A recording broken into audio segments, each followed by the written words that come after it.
ஆண்டவர் இயேசு கிறிஸ்துவில் அன்புக்குரிய சகோதரர்களே, சகோதரிகளே, இடைக்காட்டூர் திரு இதய ஆண்டவருடைய அன்பு பக்தர்களே, உங்கள் அனைவரையும் இந்த நண்பர்கள் திருப்பலியிலே ஆண்டவரின் நாளாம் இந்த ஞாயிற்றுக்கிழமை இறைவனது அன்பையும் ஆசிரையும் நிறைவாய் பெற்று அனுபவிக்கவும், திரு இதய ஆண்டவர் வழியாக நீங்கள் பெற்றுக்கொண்ட எல்லா நன்மைகளுக்கு நன்றி கூறியும், இந்த திருத்தலத்தை நம்பிக்கையோடு நாடி வருகின்ற அனைவருடைய கருத்துக்கள் நிறைவேற சேர்ந்து ஜெபிக்கின்ற இந்த வேளையில் இன்றைய வாசகங்கள் அடிப்படையில் ஒரு சில சிந்தனைகளை நம் மனக்குள் வைப்போம்.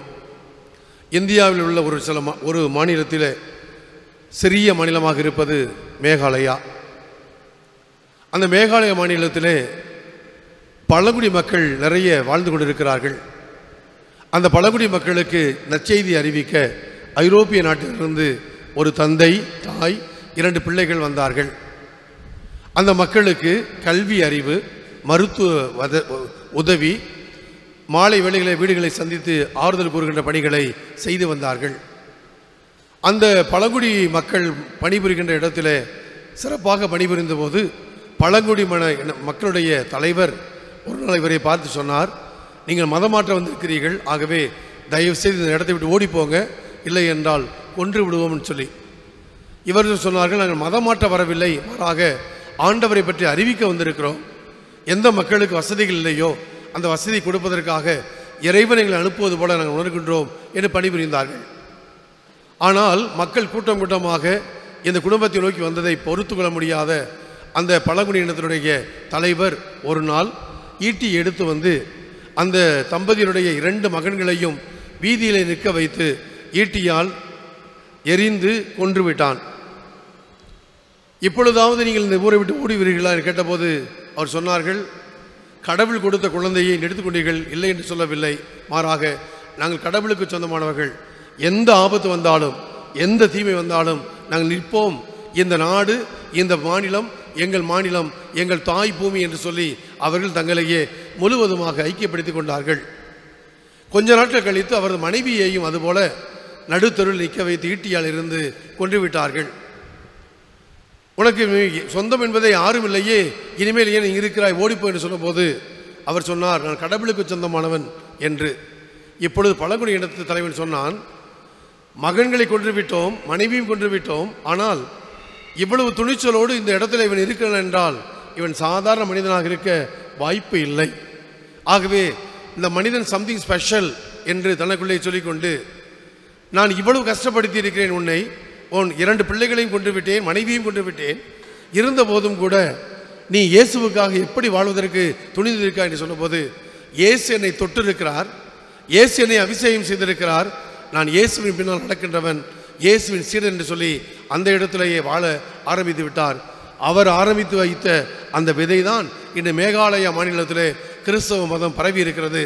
இந்திய நாட்டிலே மேகாலயா மாநிலம்தான் 100% கிறிஸ்தவங்களை கொண்டிருக்கின்ற ஒரு மாநிலம். ஒரு சாதாரண மனிதர் போட்ட விதை இன்று பரவி இருக்கிறது. ஒரு சீடன் என்பவன் ஆண்டவரது வார்த்தையை விதையாக அறிவிக்கின்றவன்.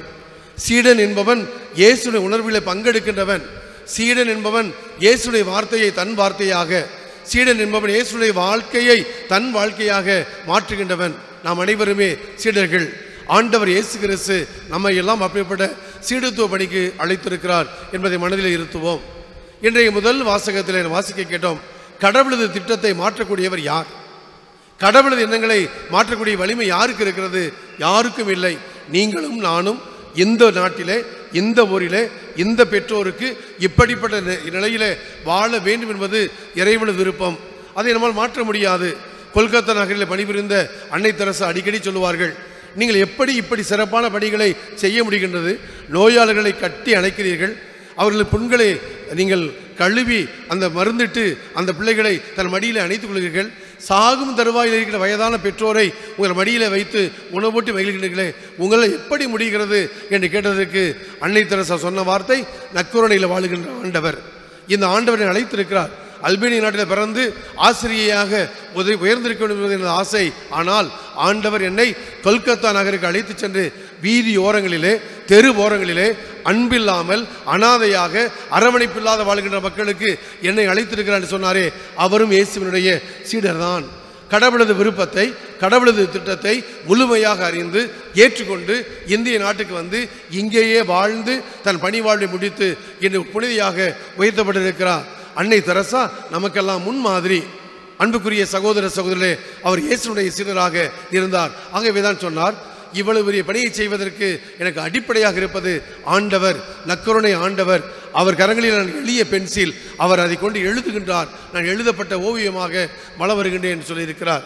அன்புக்குரிய சகோதர சகோதரிகளே, ஆண்டவர் இயேசு கிறிஸ்துவை யாரெல்லாம் அறிந்தார்களோ, அறிவித்தார்களோ, அவரை பற்றி பேசினார்களோ, ஏழை எளிய மக்களுக்கு அறிவித்தார்களோ, அவரை ஆண்டவர் ஒருபோதும் அழிய விடவில்லை.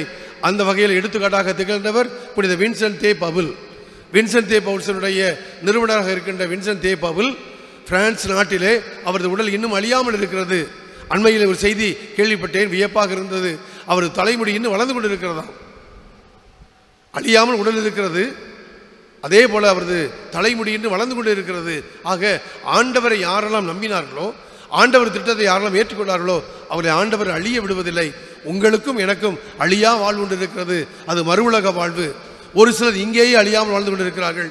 ஒரு சிலர் ஆண்டவரோடு அழகிய வாழ்விலே பங்கெடுப்பதற்கு ஆண்டவர் திட்டத்தை அறிந்து கொள்ள இன்றைய முதல் வாசகம் அழைப்பு விடுக்கின்றது. இரண்டாம் வாசகத்திலே விவிலியத்திலேயே மிக மிக சிறிய பகுதியாக இருப்பது புனித பவுலடிகளார் பிலேமினுக்கு எழுதிய கடிதம். அதிகாரமே ஒன்றுதான், ஒரே அதிகாரம்தான். அது அதிகாரம் இல்லை என்று தான் சொல்ல வேண்டும். வசனங்கள் தான் மொத்தம் 17.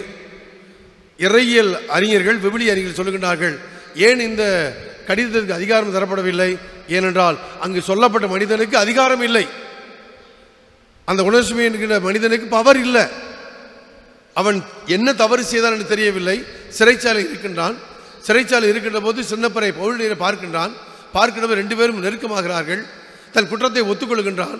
நிச்சயமாக அவன் பெரிய தவறு செய்திருக்க வேண்டும், பெரிய திருட்டு செய்திருக்க வேண்டும். ஆகவேதான் கொலை குற்றத்துக்கு அனுப்பப்பட்ட அந்த மனிதனை உணர்ச்சிமையை பார்த்து பவுலடிகளார் பேச ஆரம்பிக்கின்றார். அவர் சொல்லுவார், சின்னப்பர் வாய்ப்பு கிடைத்தாலும் வாய்ப்பு கிடைக்காவிட்டாலும் நான் ஆண்டவரை பற்றி அறிவிப்பேன் என்று சொல்லுவார்.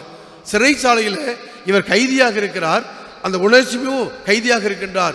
இருவரும் சந்திக்கிறார்கள். சந்தித்து அவன் செய்த தவறை சின்னப்பட்டு சொல்லுகின்ற பவுலடிகளார் சொல்லுகின்ற போது பவுலடிகளார் பிலோமினுக்கு கடிதம் எழுதுகின்றார்.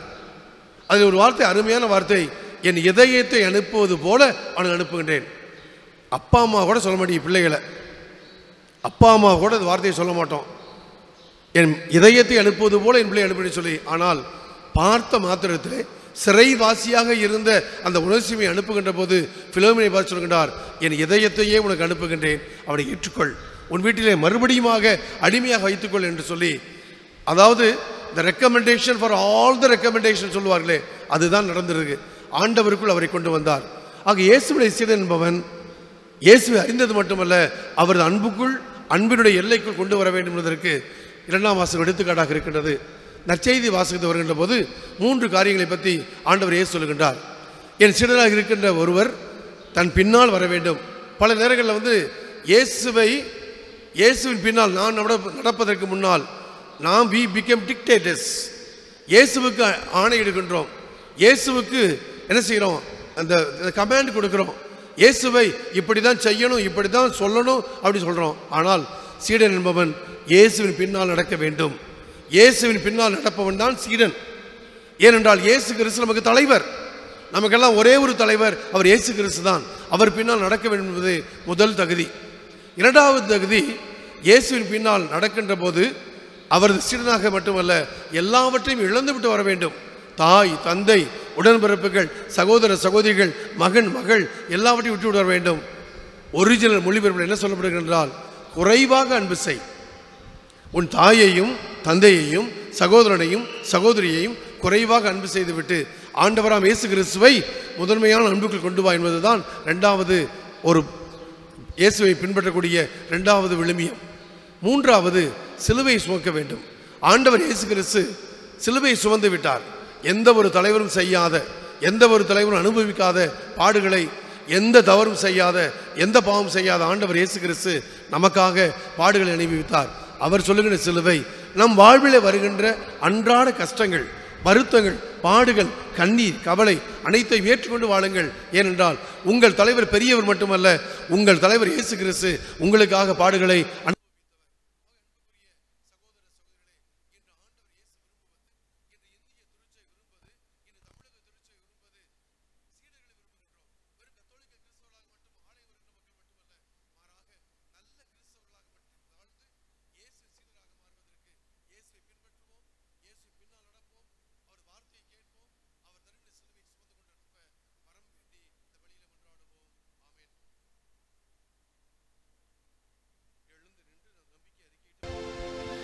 நிலையான புகழுக்குரிய தூய்மை மிகு நற்கருணைக்கு எல்லா காலமும் ஆராதனையும் புகழும் ஆட்சியுமே நிலையான புகழுக்குரிய தூய்மை மிகு நற்கருணைக்கு எல்லா காலமும் ஆராதனையும் புகழும் மாட்சியுமே. நிலையான புகழுக்குரிய தூய்மை மிகு நற்கருணைக்கு எல்லா காலமும் ஆராதனையும் புகழும் ஆட்சியுமே.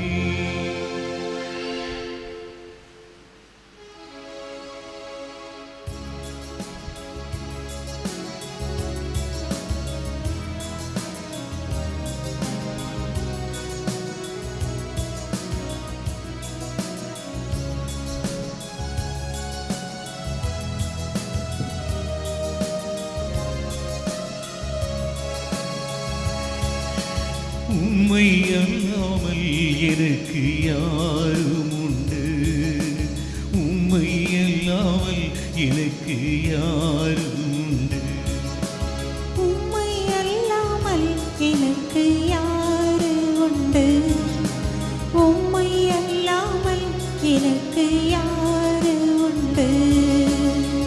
என் இயேசையா அல்லேலூயா, என் இயேசையா அல்லேலூயா, என் இயேசையா அல்லேலூயா, என் இயேசையா அல்லேலூயா.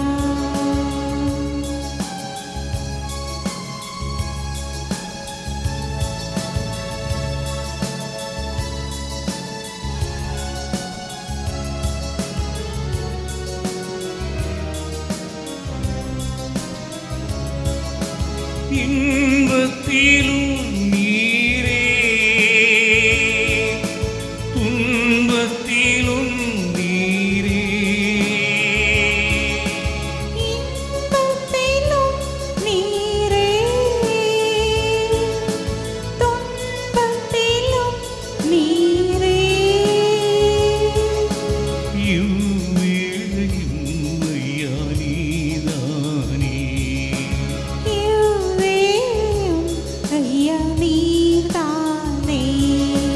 உம்மை அல்லாமல் எனக்கு யாரும் உண்டு, உம்மை அல்லாமல் எனக்கு யாரும் உண்டு, உம்மை அல்லாமல் எனக்கு யாரு உண்டு, உம்மை அல்லாமல் எனக்கு யாரு உண்டு.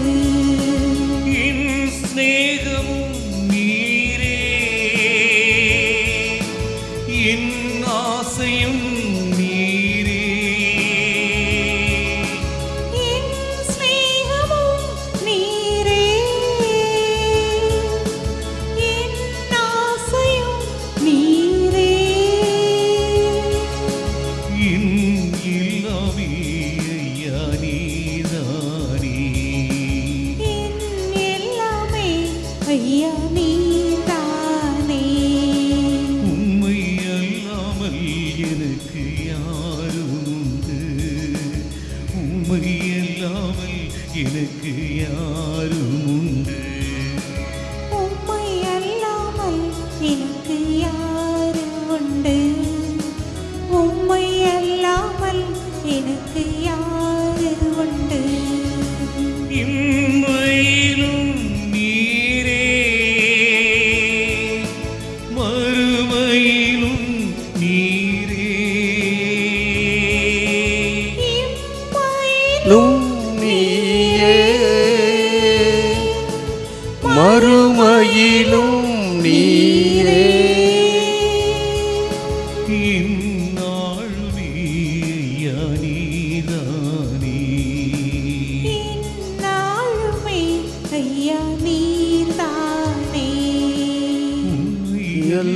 அல்லாமல் எனக்கு யாருண்டு உம்மை அல்லாமல் எனக்கு யாருண்டு உம்மை அல்லாமல் எனக்கு யாருண்டு உம்மை அல்லாமல் எனக்கு யாருண்டு என் இயேசையா அல்லேலூயா என் இயேசையா அல்லேலூயா என் இயேசையா அல்லேலூயா என் இயேசையா அல்லேலூயா.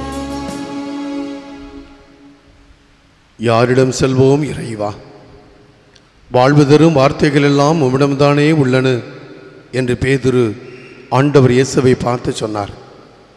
வாழ்வு தரும் வார்த்தையானவர், வாழ்வு தரும் நற்கருணையானவர், வாழ்வு தரும் ஊற்றானவர், வாழ்வு தரும் வாயிலானவர், வாழ்வு தரும் கதவானவர் இதோ நம் முன்னால் நற்கருணையில் பிரசன்னமாகியிருக்கிறார்.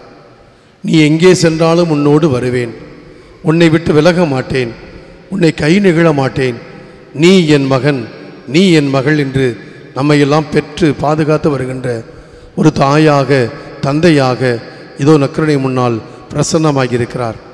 இந்த ஆண்டவர் இயேசு கிறிஸ்துவை தேடி வந்தவர்கள் யாரும் தோற்று போகவில்லை. இவரை தேடி வந்த யாரும் ஏமாந்து போகவில்லை. இந்த ஆண்டவர் இயேசுனுடைய ஆடையினுடைய விளிம்பை தொட்டாலே நலமடைவேன் என்று சொல்லி 18 ஆண்டுகளாக பெரும்பாடுள்ள பெண்ணொருத்தி இயேசுவின் ஆடையை தொட்டாரே, இந்த ஆண்டவர் இயேசு கிறிஸ்து தான் நம் முன்னால் தன் உடலோடு ஆன்மாவோடு பிரசன்னமாகியிருக்கிறார்.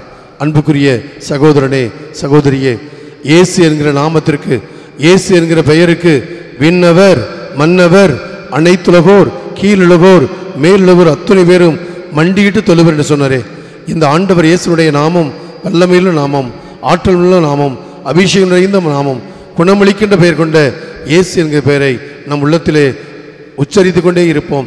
உதடுகளை உச்சரிக்கட்டும். இயேசுவே இயேசுவே என்று சொல்லிக்கொண்டே இருக்கட்டும். இயேசு என்கிற பெயரை சொல்லுகின்ற போது நாம் ஆற்றல் பெறுகின்றோம். இயேசு என்கிற பெயரை சொல்லுகின்ற போது நாம் அபிஷேகம் அடைகின்றோம்.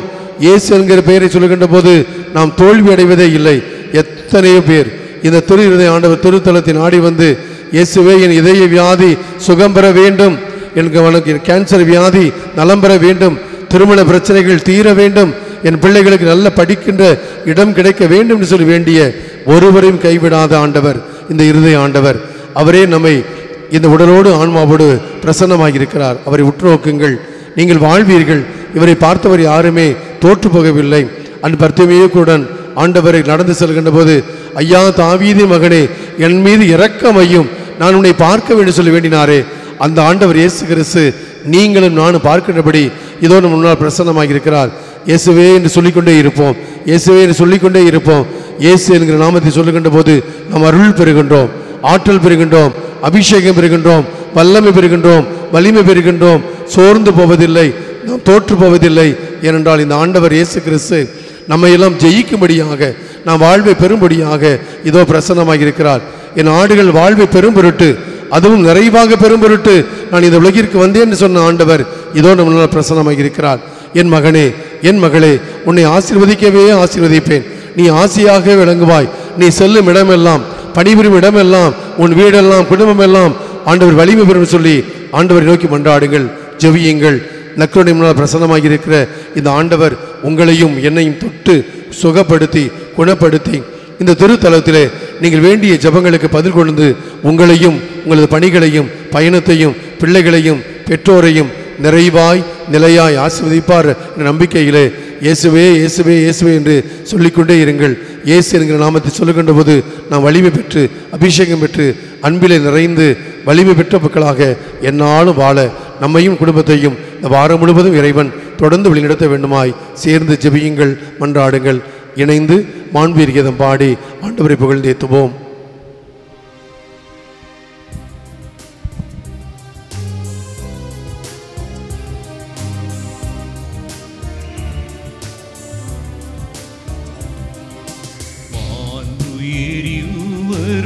அனுமானத்தை தாழ்ந்து பணிந்து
புகழ்ச்சி என்றுமே உண்டாகுக. ஆமென். திரியேக தேவன் வாழ்கவே. வாணி என்று அவர்களுக்கு அப்பமளித்தீரே. எல்லாம் தன்னகத்தை கொண்ட அப்பம் இதுவே. மன்றாடுவோமாக. இறைவா, இந்த வியப்புக்குரிய அருளடையாளத்திலேயே உம்முடைய பாடுகளின் நினைவை எங்களுக்கு விட்டு சென்றீர். உமது திருவிடல் திருத்தம் ஆகியவற்றின் தூய மறைபொருளை வணங்கும் நாங்கள் உமது மீட்பின் பலனை இடைவிடாமல் அனுபவிக்க தயவாய் அருள் புரியும். தந்தையாகிய இறைவனோடு தூய ஆவியானவர் ஒன்றிப்பில் இறைவனாய் என்றென்று வாழ்ந்து ஆட்சி செய்கின்ற அவர் வழியாக உம்மை மன்றாடுகின்றோம்.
நம் குடும்பங்களை ஒப்புக்கொடுத்து ஜெபிப்போம்.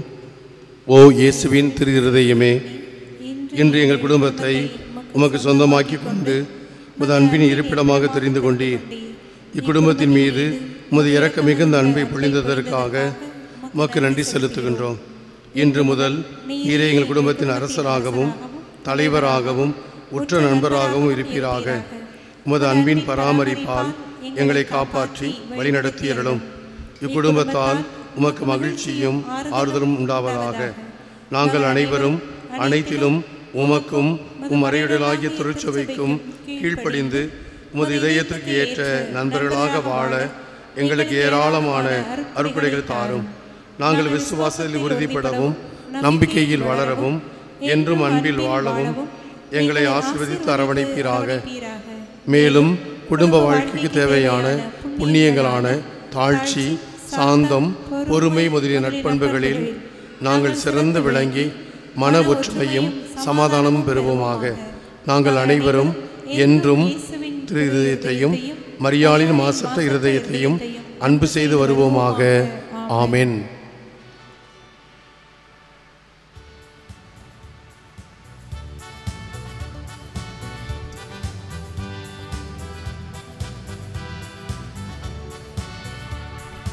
ஊற்று தண்ணீரே இந்த தெய்வ ஆவியே, ஜீவநதியே என்னில் பொங்கி பொங்கி வா. ஊற்று தண்ணீரே என் தெய்வ ஆவியே, ஜீவநதியே என்னில் பொங்கி பொங்கி வா.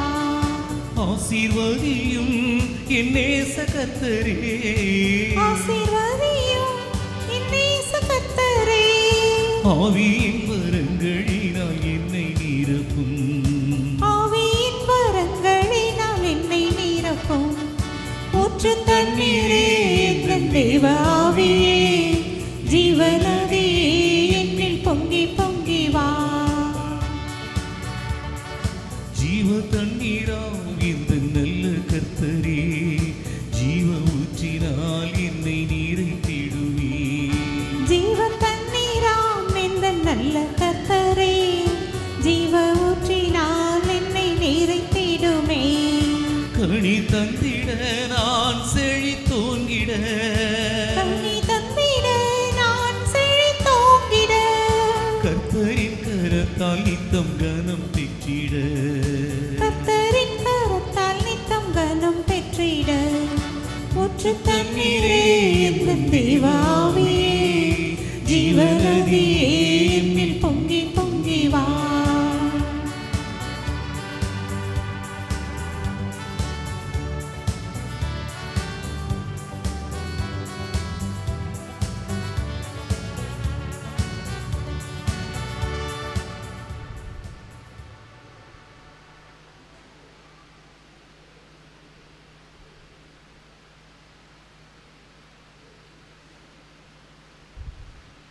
இயேசுவின் மகா பரிசுத்த இருதயமே, எங்கள் பேரில் இரக்கமாயிரும். மரியாளின் மாசற்ற இருதயமே, எங்களுக்காக வேண்டிக் கொள்ளும். புனித சூசையப்பரே, எங்களுக்காக வேண்டிக் கொள்ளும். புனித மார்க்கேத் மரியம்மாளே, எங்களுக்காக வேண்டிக் கொள்ளும். இந்த திருத்தலத்தில் நினைவு சின்னங்களுள் வீற்றிருக்கும் 40 புனிதர்களே, புனிதையரே, எங்களுக்காக வேண்டிக் அனைத்து கொள்ளுங்கள். காவல் தூதர்களே, எங்களுக்காக வேண்டிக் கொள்ளும். என்றும் அன்புமயமாய் விளங்கும் இயேசுவின் திரு இருதயம் இந்த திருப்பலியிலும் நவநாளிலும் பங்கேற்ற உங்களுக்கு அனைத்து நன்மைகளும் நிறைவாய் வழங்கி உங்களை ஆசீர்வதித்து வழி நடத்துவாராக. எல்லாமல்ல இறைவன் தந்தை, மகன், தூய ஆவியானவர் நம்மையும் நம் குடும்பங்களையும் நிறைவாக ஆசி வழங்கி காப்பாராக. ஆமென்.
என்றும் இறங்கிடும் அருள்மயமே, உங்கள் ஆசியும் அருளும் சேர்ந்து வந்தால் எங்கள் ஆனந்தம் நிலை பெறுமே. இயேசுவின் இருதயமே, என்றும் எரிந்திடும் அருள்மயமே, உந்தன் ஆசியும் அருளும் சேர்ந்து வந்தால் எங்கள் ஆனந்தம் நிலை பெறுமே.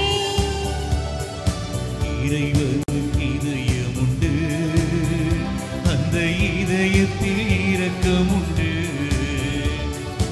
இறைவனுக்கு இதயம் உண்டு, அந்த இதயத்தில் இரக்கம் உண்டு. நாங்கள் கூவிடும் குரலை கேட்பதற்கு இந்த கோவிலில் தெய்வம் உண்டு.